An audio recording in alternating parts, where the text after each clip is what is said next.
Страх потерять работу, страх, что скажут люди, страх, что тебя не любят.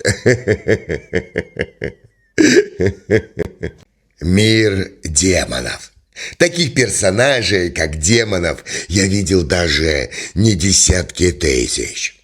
Спортсмены, которые хотят только побеждать, быть самыми первыми, самыми лучшими, самоутверждаться за чужой счет. Быть самым сильным, самым великим, самым лучшим. Это очень важно. Но при всем при этом вокруг сплошные конкуренты. Их всех срочно нужно уничтожить. Бизнесмены, которые давят своих партнеров, уничтожают конкурентов. Политики, которые строят империи на костях, устраивают бесконечные войны. Их девиз «Я могу». Я все могу. А если у других больше, чем у меня, значит, я это у них отниму. Потому что я должен быть первым. Они прям реально могущественные персонажи. Но они не понимают, что война против всех рано или поздно кончается тем, что все лежат в одной кучке трупов. Ты хоть раз завидовал так, что внутри все переворачивается? Хотел доказать кому-то, что ты лучше, чем он или вообще лучше всех? Уничтожить своего конкурента? Добро пожаловать в клуб демонов. Здесь жарко. Очень жарко, братан. Здесь идет все время соревнования и война.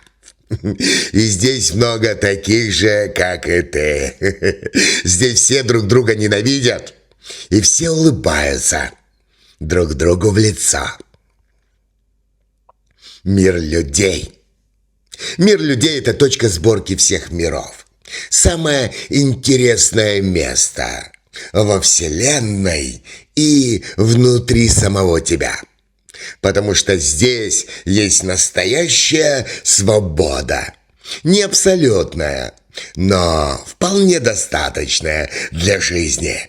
И главное – это причинно-следственные связи. Карма, судьба, твое предназначение, они невидимы.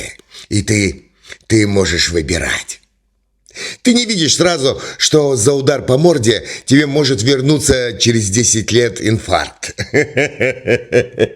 Или отрезанные ноги электричкой. Что совершенный хороший тобой поступок возвращается к тебе счастьем. Совсем в другом месте. Ты выбираешь здесь вслепую, на ощупь. И это и есть настоящий экзамен. Это и есть настоящий жизненный опыт.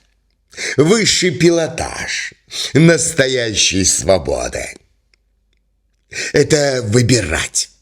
Выбирать, не видя последствий, но при этом чувствовать. Все чувствовать своим собственным сердцем. Это мы, люди. Ты и я, и все остальные. Прямо сейчас. Мир полубогов. Райские жители. У них всегда все хорошо. Красиво, долго, радостно и без страданий.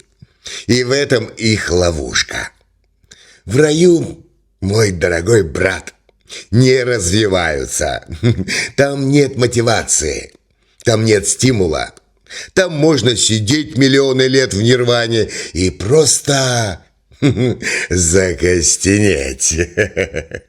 Потом заслуги, которые ты наработал всей жизни, они кончаются. И обратно. Крутиться в колесике сансары. А в жизни, знаешь, таких, у которых все есть, и они при этом несчастные, потому что богатые тоже плачут, которые могут все, но уже не хотят ничего, все перепробовали. Ничего не интересно. Это девы. Настоящие девы в человеческом теле. Потому что рай – это тоже школа. И это урок. Наслаждение без роста превращается в клетку, в тюрьму. Низшие миры богов-творцов. Брахмалока. Здесь может посетить синдром Демиурга. Это те, кто дорвался до власти и думает: я теперь самый великий, я царь и бог. И начинает строить жесткие системы, догмы, наказания для непослушных, потому что все должны преклоняться и подчиняться, целовать ему ножки, так сказать. И они забывают, что они вовсе никакие не хозяева, а просто временно управляющие. Такие вселенные, такие миры быстро становятся концлагерями. А потом знаешь, что происходит? Пух! Они схлопываются. И главный урок всего этого – власть без мудрости. Рано или поздно приведет к падению. А в жизни видел таких начальников, которые мнят себя великими богами. Видел таких гуру, учителей, которые требуют поклонения. Видел вот этих вот гуру, которые собирают вокруг себя гаремы и поклонников. Вот это все про них. Это они. Брахмы-неудачники. А дальше, мой брат, высшие миры. Там уже нет боли, там есть только одна радость. Но радость не потребительская, а настоящая, творческая.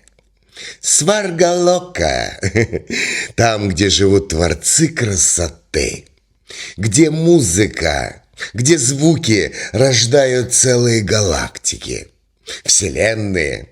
Архитектура, вписанная в законы физики так, что мосты сами собой строятся, сами собой держатся, сами собой формируются.